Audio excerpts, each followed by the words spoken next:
Olá, boa noite. Boa noite, amigo Helder, Alcivan, Luan, boa noite. Tudo em paz?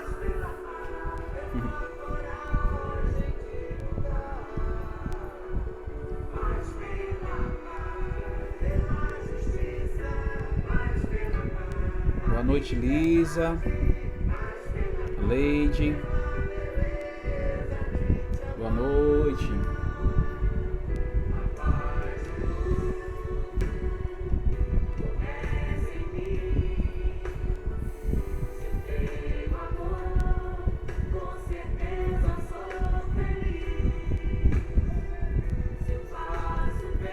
Boa.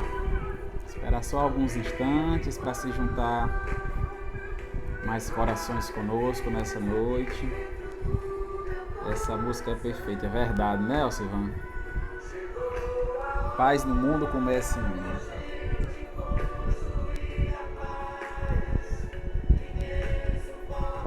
Boa noite, Zélia. Seja bem-vinda.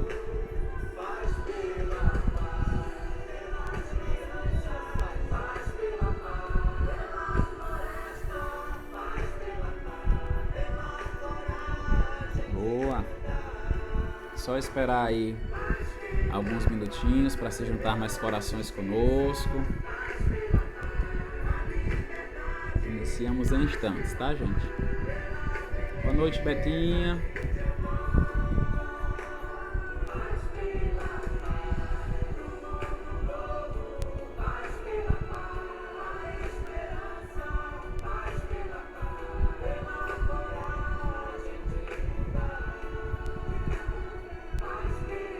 Boa. Boa noite, Ana. Seja bem-vinda a mais um encontro nosso aqui virtual, né? Boa noite, Diênia.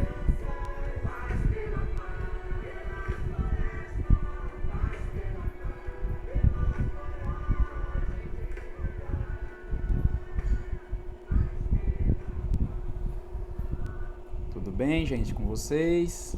Vamos dar início às nossas reflexões dessa noite. Bem, gente, para iniciarmos nossas reflexões, eu trago uma leitura do livro Momentos de Paz, Psicofonia de Isoldino Rezende, pelo Espírito Ernesto, e traz como tema Reinos da Criação,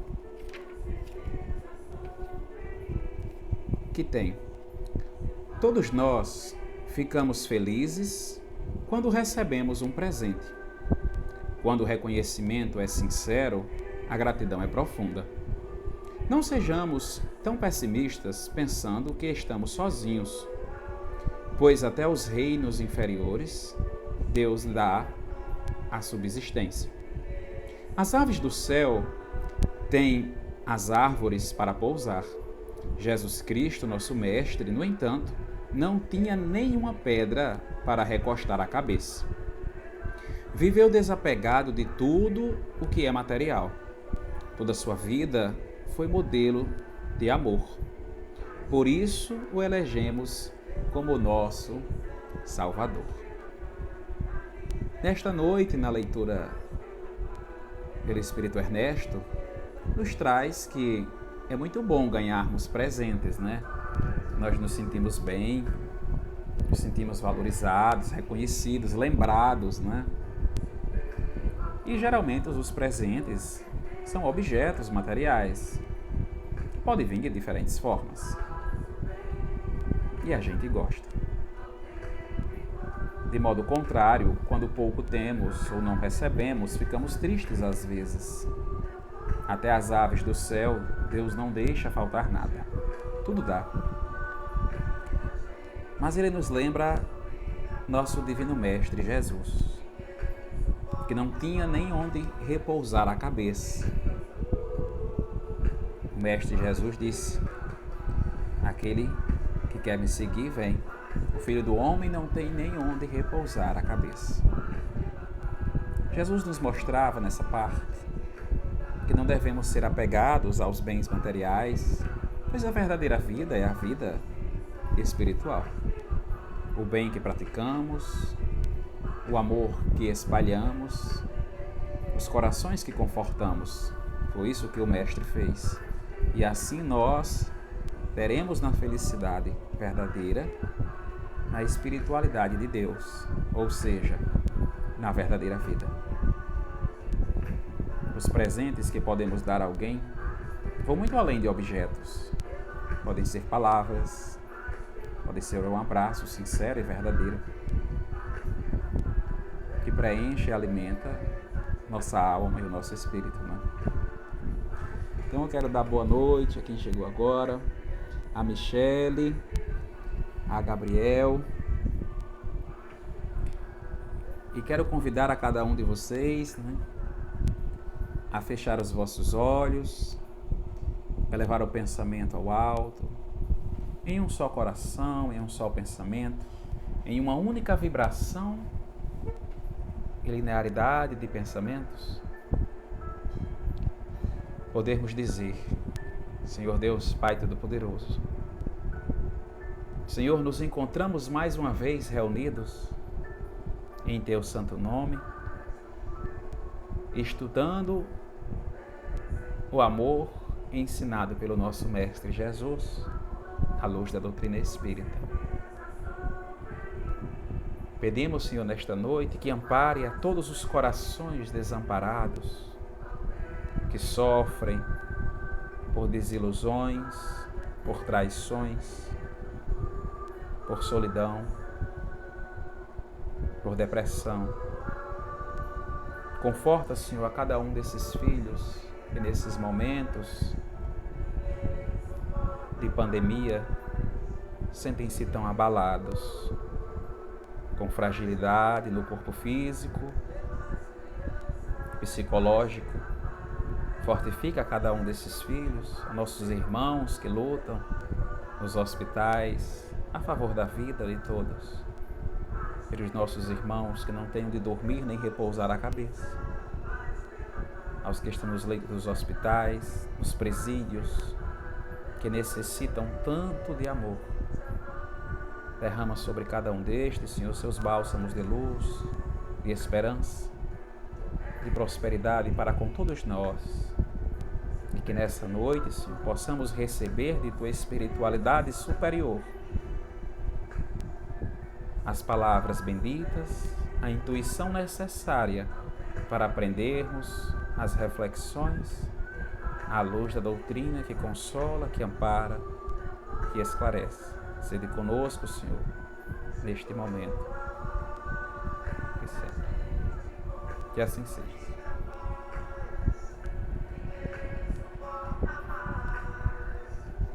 Boa noite, Sofia. Boa noite, Cália. Gente, como colocado, divulgado o nosso tema da noite, né? Tá aí nos comentários fixos. Trazido o tema nessa noite: diversidade familiar e espiritismo. É um tema que a gente vive ele todos os dias, ou por ser conosco, ou por alguém que a gente conhece. O núcleo familiar, independente de qual ele seja, de como ele seja, qual a missão dele? Por que nos foi confiado pela espiritualidade cada uma das pessoas que nos cercam? É isso que nós vamos refletir essa noite. E para dar início, eu trago um texto que eu conheci por Susana Simões, oradora espírita, onde ela nos traz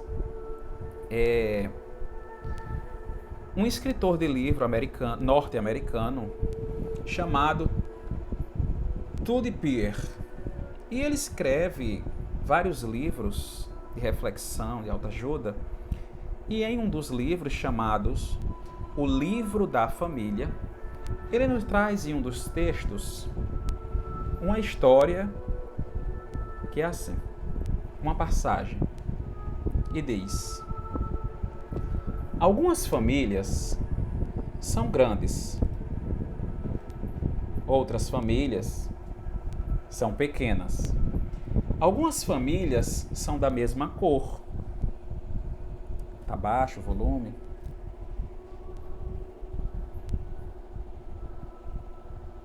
Melhorou agora, amigo Helder?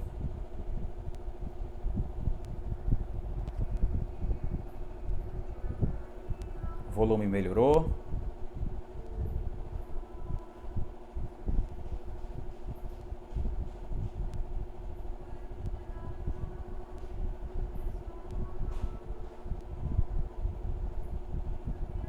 Tá melhor o volume? Aqui tá normal. Pronto. Obrigado, Alcivan. Então, dando continuidade, tá, gente? A leitura diz: algumas famílias são grandes, outras famílias são pequenas. Algumas famílias são da mesma cor. Outras famílias são de cores diferentes. Todas as famílias gostam de abraçar umas às outras. Algumas famílias vivem longe uma das outras. Algumas famílias se parecem, outras nem tanto. Todas as famílias se sentem tristes quando perdem um ente querido. Algumas famílias têm segundas mães ou segundos pais.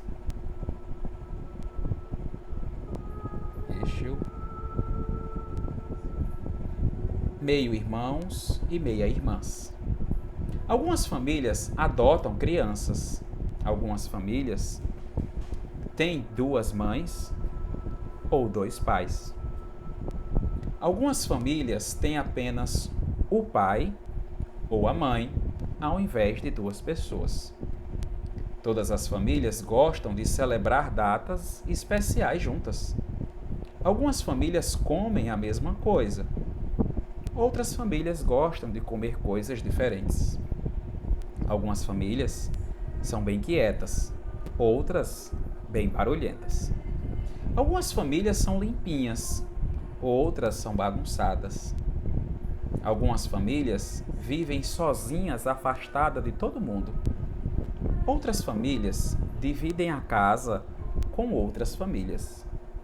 Há muitas maneiras diferentes de se ter uma família. Sua família é especial, independente da forma que ela é. Gente, você acredita que esse texto ele é voltado para a leitura infantil?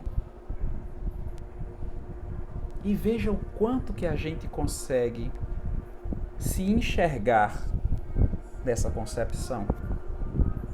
Porque cada família é única. Cada família ela é diferente. Eu trouxe alguns dados aqui, ó. Em pesquisas feitas pelo IBGE, o conceito de família típica, a família brasileira, tá? Ou seja, se você for no Google e digitar família ou família feliz, aparece logo a imagem de um pai, de uma mãe, de uma criança ou 2 e um cachorrinho brincando. Essa é a família típica que a gente tem o costume de ver. Mas de acordo com o IBGE, apenas, aqui no Brasil, tá, gente? Apenas 50,1% das famílias estão nessa configuração familiar. De papai, mamãe, filho ou filhos e o cachorrinho lá feliz. Apenas 50,1%. Ou seja, metade. E a outra metade, os outros 49,9%, se enquadram em uma outra configuração de família, onde pode-se ter somente o pai genitor, que cuida dos filhos, da casa, só a mãe, a genitora, que cuida dos filhos e da casa. Famílias, né, que são constituídas pelo avô, pela avó, e o neto, ou só um avô, ou só uma avó e o seu neto.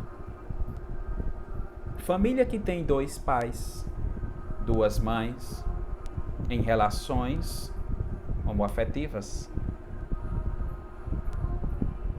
Tem famílias que são de pais divorciados, onde a criança mora com a avó, com a mãe, com o avô, com a mãe, o avô ou o pai, e a gente mexe nessas características, nessa configuração aí. Os pais são separados, cada um tem sua vida. Existem famílias que a mãe ou o pai casou novamente. E aí as crianças vão aprendendo a ter uma outra figura paterna dentro de casa ou materna. E esse padrasto ou madrasta também pode ter seus filhos de um outro casamento e trazer para dentro de casa. Então instituiu-se uma nova família. Duas pessoas em uma relação, cada uma com seus filhos. A mãe com os filhos dela, o padrasto ou a madrasta com os filhos dela. E cada um dos filhos ganha um irmão aí. Tem famílias que o pai ou a mãe tem o filho, uma pessoa de fora, e outro com outra pessoa. Aí tem os famosos meio-irmãos ou irmãs. E a gente vive assim. O mundo, ele é assim. Existe uma diversidade familiar. De acordo com o IBGE, quase 50% é diferente da tradicional. E nós vivemos. Eu trouxe aqui, é reconhecido, né? As leis vigentes no país, elas se adequam e avançam. Exemplo, a união estável, né? A união estável passou por uma atualização. Antes só tinha a união quando as pessoas eram casadas, por exemplo, se separou, levou os bens, dividiram os bens materiais, já que construíram juntos, nada mais justo do que partilhar em um momento de separação. Mas a união estável não resume só ao casamento. Tem pessoas que não são casadas e vivem juntas e têm a família. A lei já reconhece isso como uma união estável, heterossexual ou homossexual. Eu trouxe o conceito do próprio dicionário sobre família. Dois conceitos, um antigo e um mais atual. O antigo tem assim, sobre família, tá? Grupo de pessoas que moram sobre o mesmo teto. Talvez quando a gente fosse criança, quem está aí na live assistindo, dependendo da idade, vai lembrar quando a gente estudava a tia, né? Vai falar de família. Talvez usou um conceito como esse. É um grupo de pessoas que vive sobre o mesmo teto. O conceito mais atual do próprio dicionário tem núcleo social de pessoas unidas por laços afetivos que geralmente compartilham o mesmo espaço e possuem entre si uma relação solidária. Veja o quanto o próprio conceito de família cresceu. Antes era só um grupo de pessoas sob o mesmo teto. Agora, o próprio dicionário nos traz que é um núcleo social de pessoas unidas por laços afetivos. Por que por laços afetivos? Pode ser uma criança adotada. A criança não tem seus genes biológicos de seus pais adotivos, mas tem os laços afetivos. A configuração muda. E ainda diz mais, o próprio conceito no dicionário, é como é abrangente, gente. Geralmente compartilham o mesmo espaço. Ou seja, as pessoas que têm afeto por nós podem morar longe, afastadas, em outras casas, e ainda assim ser para nós a nossa família.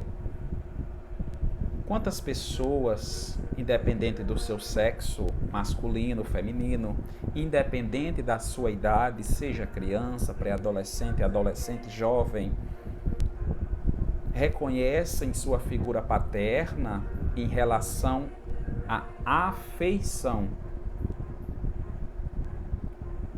ou ao seu próprio pai, ou a um padrasto, ou avô, ou um tio, ou até um irmão mais velho, ou um padrinho, ou até um amigo mais velho. Quantas pessoas veem a sua figura materna, o seu laço afetivo de amor, de proximidade, pela mãe, ou por uma tia, ou por uma avó, ou por uma amiga próxima, e diz: é mesmo que ser meu pai, é mesmo que ser minha mãe. Tenho sorte de ter 2 pais, um biológico e outro não. 2 mães, um biológico e a outra não. Então nós mesmos percebemos por afeição, por amor, por carinho que nós recebemos e ofertamos, que amamos como um filho, ou um pai, uma mãe. Quantas vezes nós, na pré-adolescência ou adolescência, estamos na casa de um amigo fazendo um trabalho de escola e a mãe do nosso amigo, ou a própria tia, diz: é mesmo que ser o meu filho, é mesmo que ser minha filha, porque eu amo do mesmo jeito. Tanto que a gente chega na casa do nosso amigo e chama a mãe dele de tia, ou o pai de tio. Olha a proximidade e a afeição que a gente tem por essas pessoas. Isso é família também. E elas podem morar juntas ou não. Isso o próprio dicionário, gente. Veja o quanto nosso conceito social cresceu. O espírito Joana de Ângeles traz no livro Constelação Familiar o seguinte,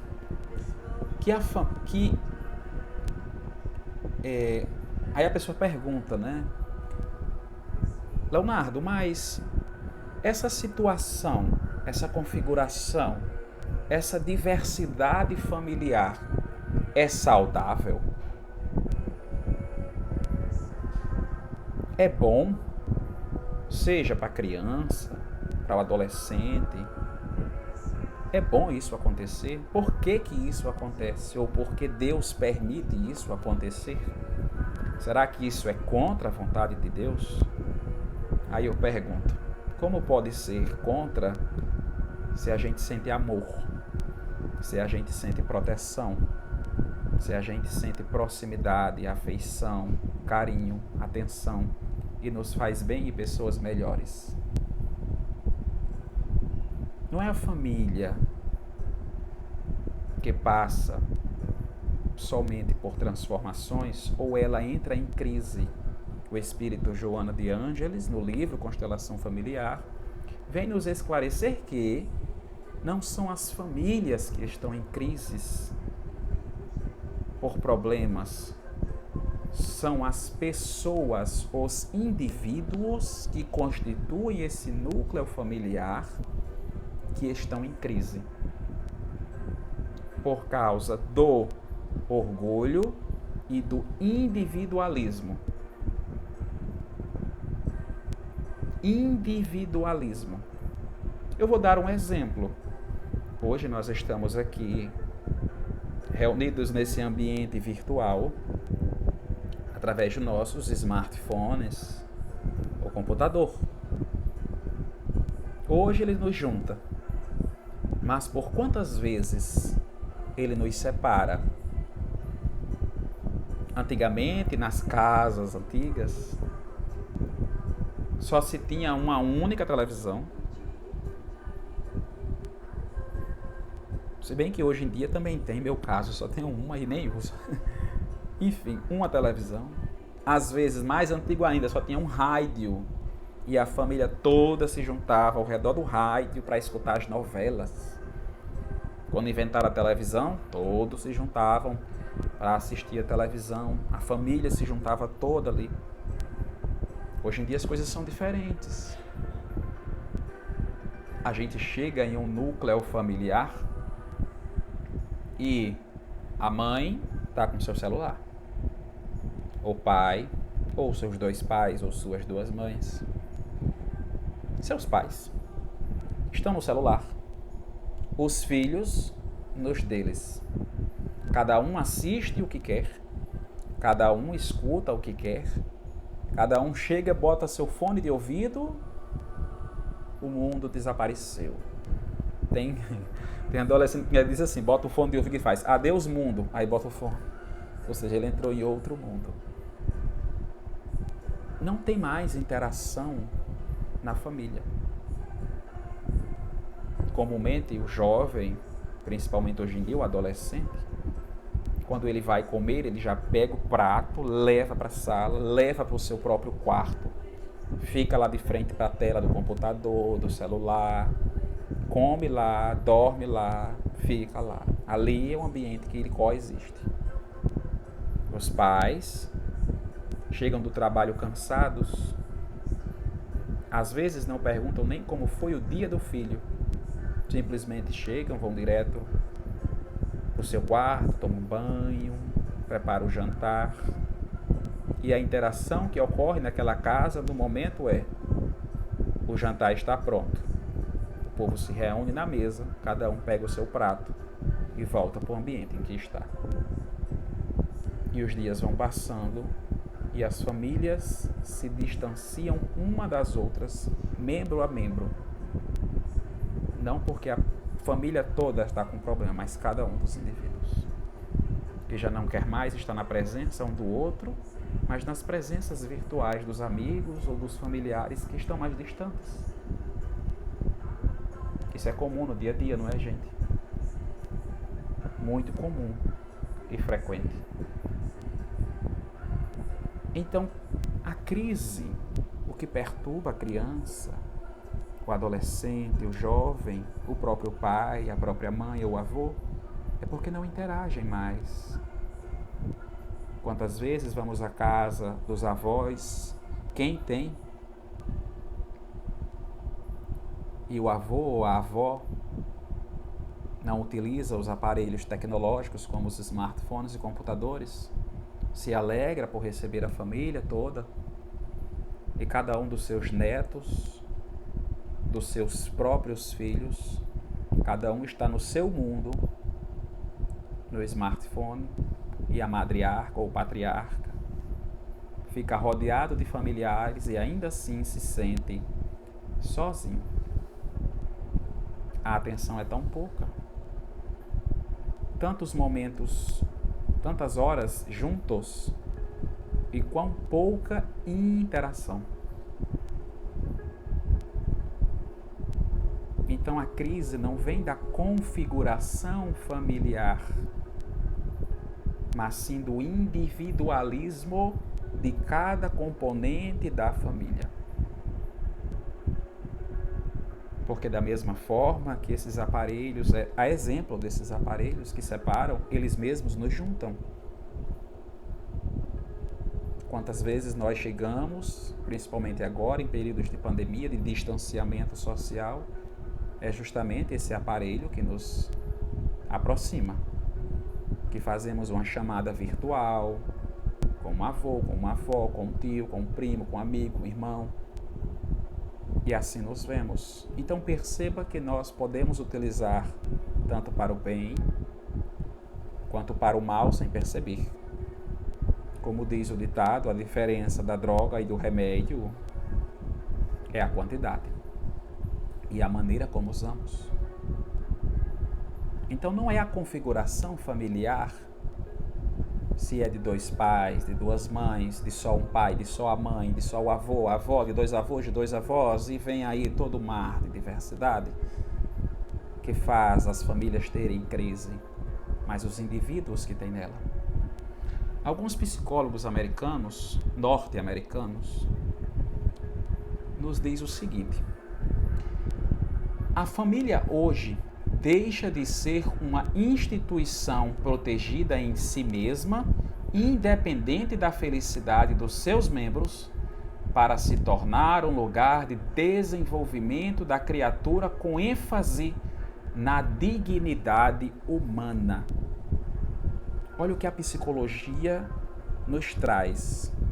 A família, aos poucos, ela vem deixando de ser aquele local onde seus membros unicamente se protegiam, independente da felicidade um do outro, proteção para a sobrevivência da raça e da família, da espécie. E ela começa a ser um local que prepara o indivíduo tendo dignidade humana, proteção, carinho, amor e felicidade. Muito tempo se passou, né? E hoje a gente ainda vê, quando a gente, por exemplo, diz: meu pai, meu avô, meu pai, todos foram médicos, minha mãe também é médica, minha família é toda de médicos.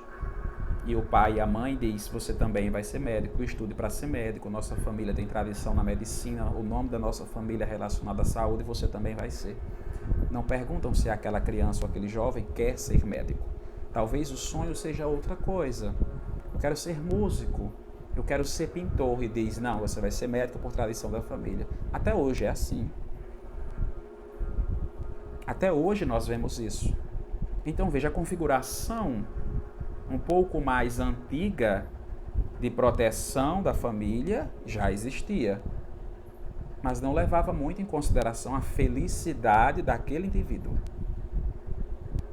Aí os psicólogos estudiosos a respeito do tema contemporâneos dizem que a família é um lugar de desenvolvimento da criatura com ênfase na dignidade humana.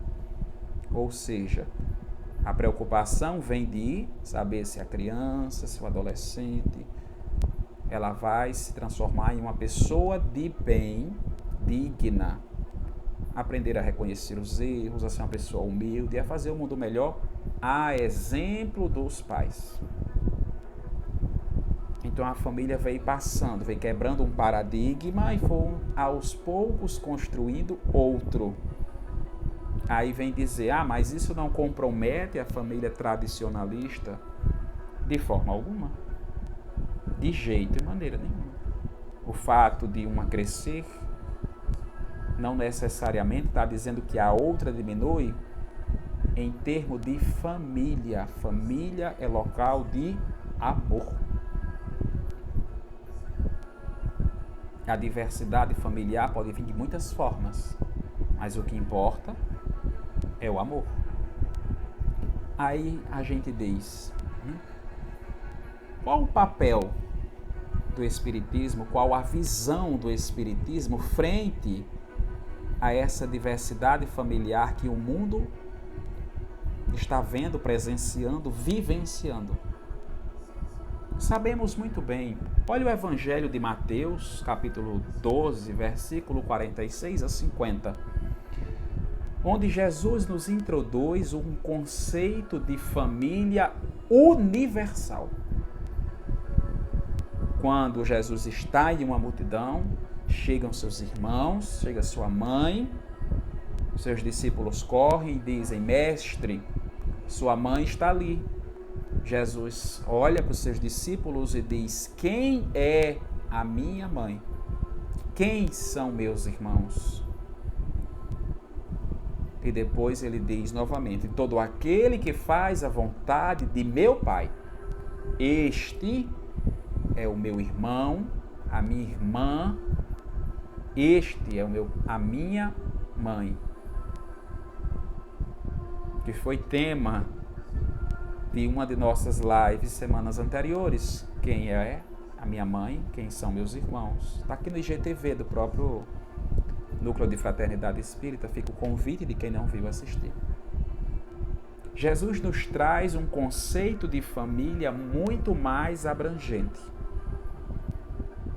Porque, à luz da doutrina espírita, nós sabemos que nós temos dois tipos de família: a família do corpo físico e a família espiritual. A família do corpo físico já está dizendo, é da matéria.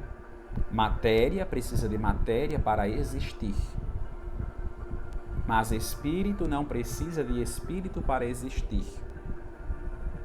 O corpo produz o corpo, mas o espírito, quem produz, quem faz, quem cria, é Deus. E o Espiritismo nos esclarece que o espírito, após criado por Deus para passar pelas suas provas e expiações, ele necessita de um corpo material. E liga-se o espírito à matéria, o corpo, para que possamos passar pelas vicissitudes, dificuldades, aprendizagens e sermos lapidados a fim de sermos espíritos perfeitos, a exemplo de nosso Mestre Jesus. A família do corpo físico, a família consanguínea, é essa que nós temos: o nosso pai, a nossa mãe, o nosso irmão, o sangue, como diz o ditado, sangue do meu sangue, quer dizer o quê? Um parente do corpo físico. Mas a verdadeira vida é a vida espiritual. E no plano espiritual, nós não perdemos jamais um membro de nossa família.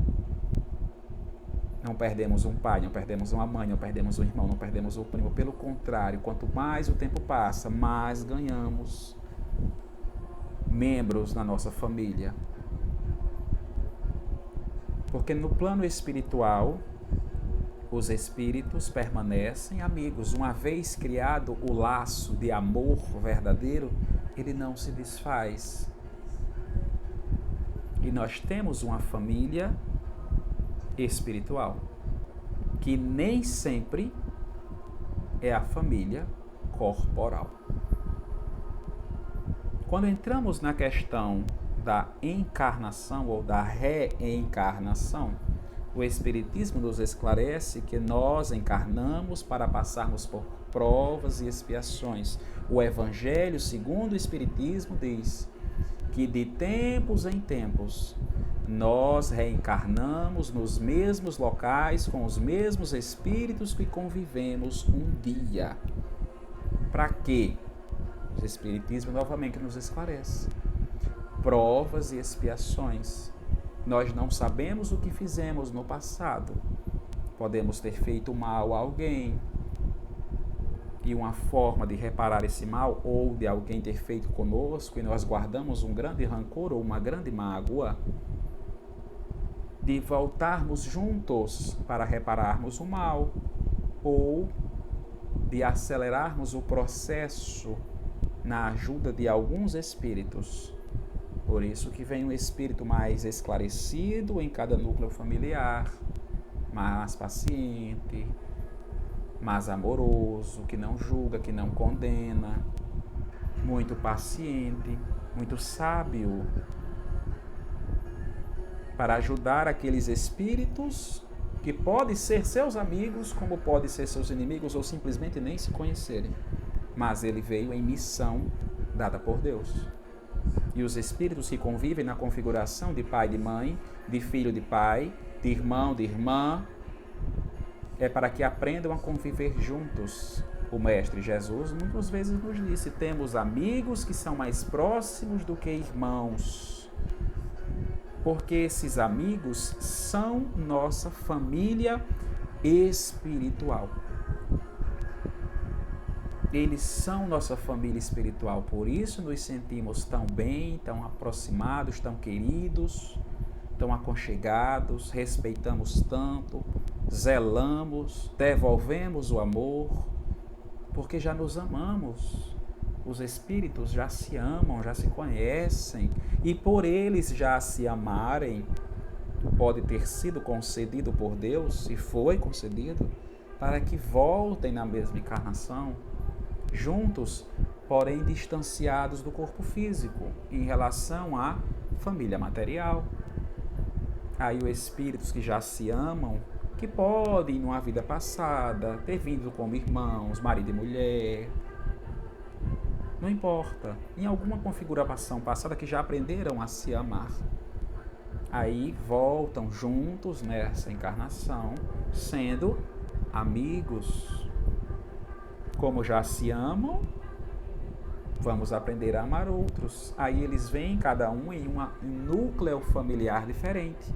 E em algum momento da reencarnação, esses espíritos se encontram novamente para se ajudarem mutuamente e continuarem a evoluir.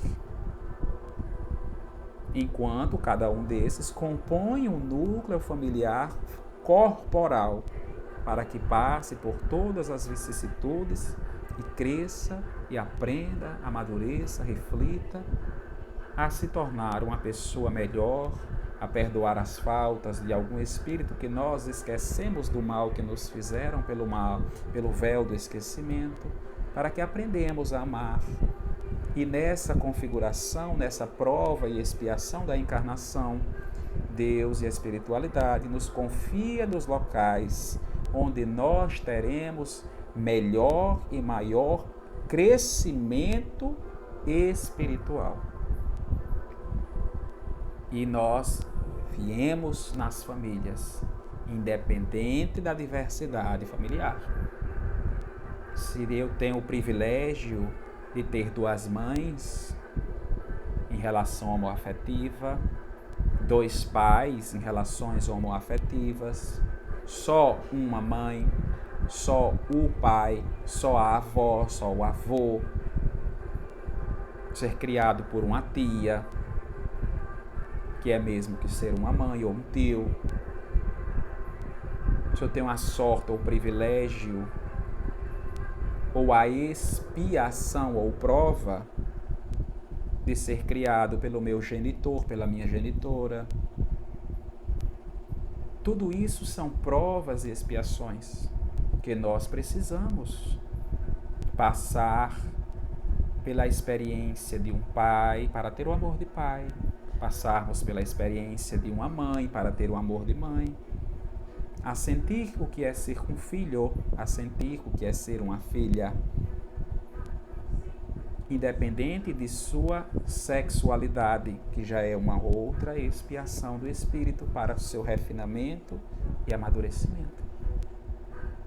Independente do seu gênero, de sua identidade, de sua sexualidade, tudo são provas, expiações que melhor nos deixarão perfeitos. Então essa diversidade familiar vem de espíritos, é por isso que Deus nos confia esse núcleo familiar tão diferente ou tradicional. Quando os casais homoafetivos, ou só o pai, ou só a mãe, etc., só um dos membros, só uma das pessoas, está naquele núcleo familiar, é uma expiação, uma prova e um espírito que Deus confiou àquele pai, àquela mãe ou àquele casal, independente da configuração, para deixar aquele espírito melhor ao passar pela infância, ao passar pela adolescência, pela fase jovem, pela fase adulta, pela fase idosa.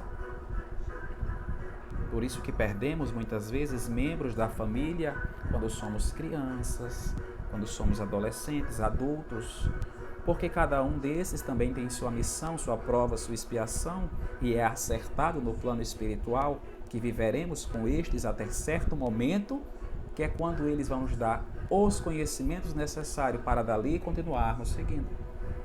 Após a missão cumprida, retorna-se à pátria espiritual e o espírito que ficou continua. É a família. Então, o núcleo familiar é a união de espíritos que já podem se conhecer ou não. E se no nosso núcleo familiar, nesse núcleo, seja uma casa física, onde contém a nossa figura materna, a nossa figura paterna, independente se são nossos genitores, independente se reconhecemos os nossos pais, os nossos irmãos, com pessoas não consanguíneas, tudo isso são famílias espirituais, que pode ter vindo na configuração familiar sanguínea, corporal ou não, mas todos somos famílias. Joana de Ângeles, no livro Constelação Familiar, ela nos traz, estou de olho na hora já aqui, ela nos traz, gente, eu vou ler porque as obras de Joana de Ângeles, né, a gente tem que segurar com as duas mãos, porque a linguagem dela é pesada.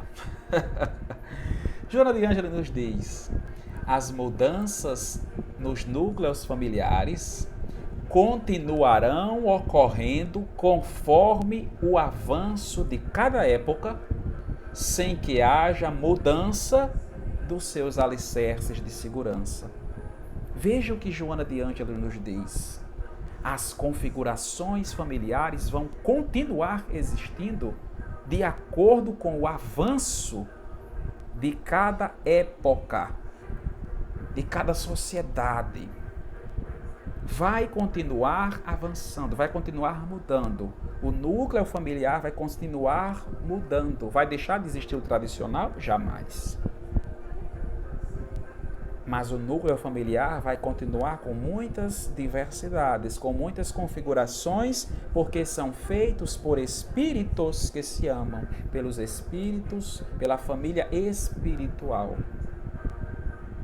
Com espíritos que acertaram-se de vir juntos, seja pelos seus genes, ou seja porque foram juntados por uma adoção, ou porque um parente veio na frente, um amigo mais esclarecido, um familiar, não consanguíneo, mas espiritual,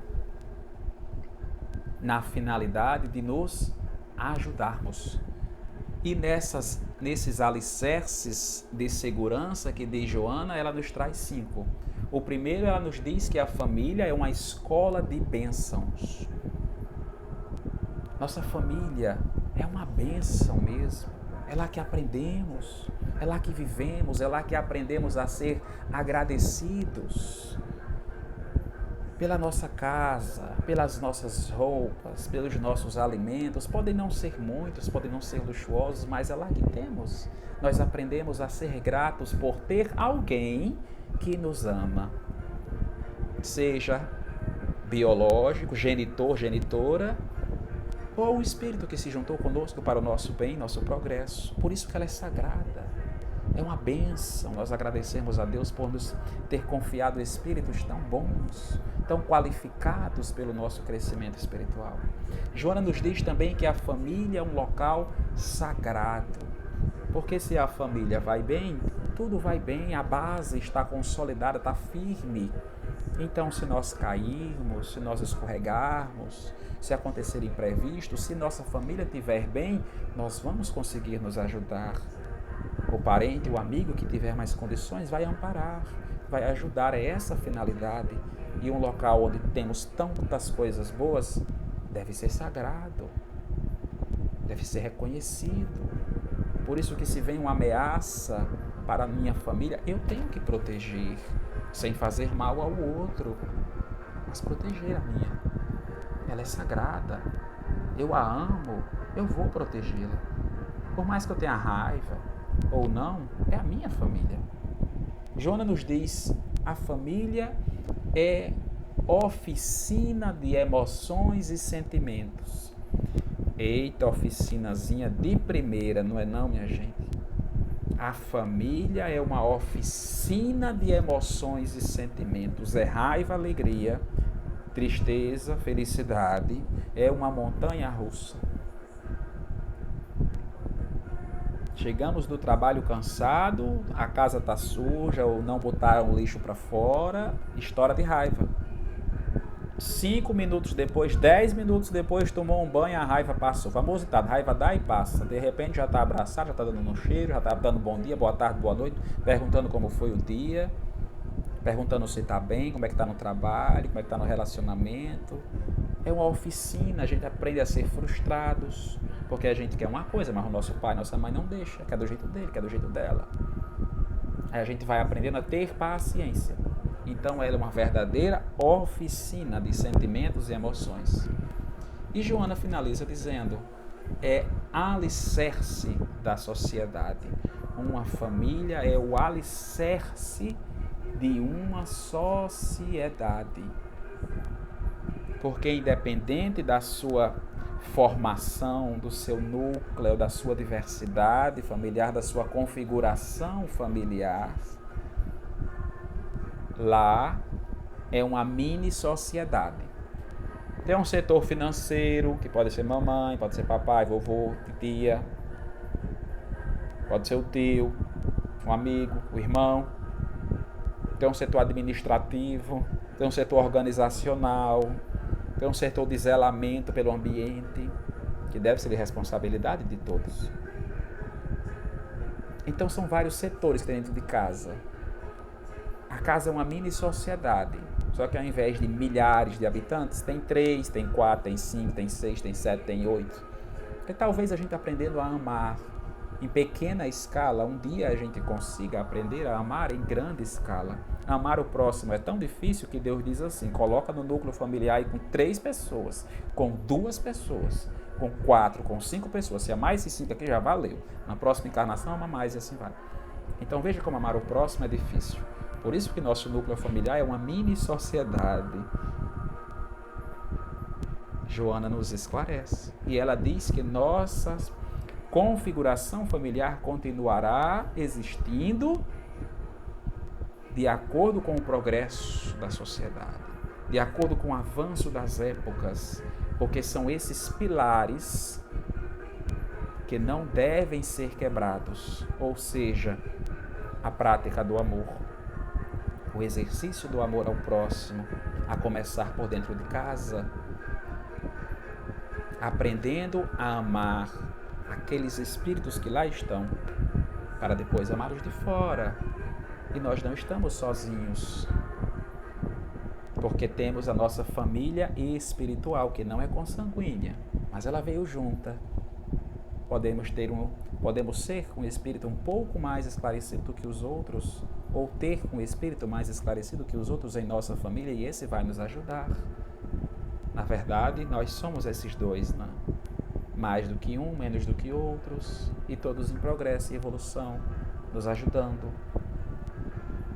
É assim que nós avançamos enquanto indivíduo, logicamente enquanto sociedade, porque vamos aprender, vamos valorizar a nossa família espiritual, deixá-la mais perto, seja como um pai, seja como um padrinho, seja como um amigo, seja como um avô, como uma avó, com um tio, com um primo, com um irmão.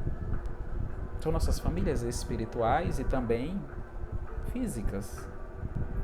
Nós estamos em processo de crescimento, de mãos dadas, cresceremos todos juntos. Muito mais iremos avançar. Para finalizar, eu trago uma música em formato de poesia que se chama Família Universal, e ela é do cantor Clésio Tapeti. E ele diz: a família é uma escola onde aprendemos a amar, onde aprendemos o perdão, a paciência e a compreensão. A família é uma escola onde aprendemos a amar. É um reencontro com pessoas do passado. O que era ódio, um dia vira amor. Aprendendo a amar o irmão de sangue, um dia iremos aprender o amor universal. Aprendendo a amar a nossa família, um dia ela será a família universal. Aprendendo a amar o irmão de sangue, um dia iremos entender que todos nós somos irmãos. Aprendendo a amar a nossa família, um dia ela será a família universal. E finalizo com as mesmas palavras que iniciei na leitura do texto inicial, onde diz: há muitas maneiras diferentes de se ter uma família. Sua família é especial, independente da forma que ela seja. Obrigado, meus irmãos. Para finalizar, eu convido cada um de novo a fechar os vossos olhos, elevar o nosso pensamento a Deus, E em um momento de agradecimento, de alegria, para melhor absorvermos as reflexões trazidas pela espiritualidade, conduzidas a nós, eu convido cada um a fechar os vossos olhos nesse exato momento, elevar o nosso pensamento ao alto e entrarmos em comunhão com nosso Pai Celestial, em um desejo, em uma voz interior que nos liga ao nosso Pai, possamos dizer: Senhor Deus Pai Todo-Poderoso, Tu que me criastes, que conhece todas as minhas qualidades, todos os meus defeitos, eu compreendo, Senhor, que algumas dores que eu sinto é porque eu estou em processo de lapidação para ser uma verdadeira obra-prima, ser um espírito perfeito, que algumas pancadas doem mais do que outras, mas são para o meu bem, porque é para o meu crescimento, são provas, são expiações que exigem de mim uma melhoria, uma melhor forma de pensar, de agir, de se comportar, frente às tentações, às dificuldades, às desilusões, às traições. E a exemplo do nosso Mestre, que tudo sofreu, que não tinha onde repousar a cabeça, ir aos poucos se desprendendo do lado material e darmos importância à verdadeira vida, que é a vida espiritual. Agradecemos, Senhor, pelo nosso núcleo familiar, independente de como ele seja, independente de sua configuração, que jamais falte, Senhor, o amor,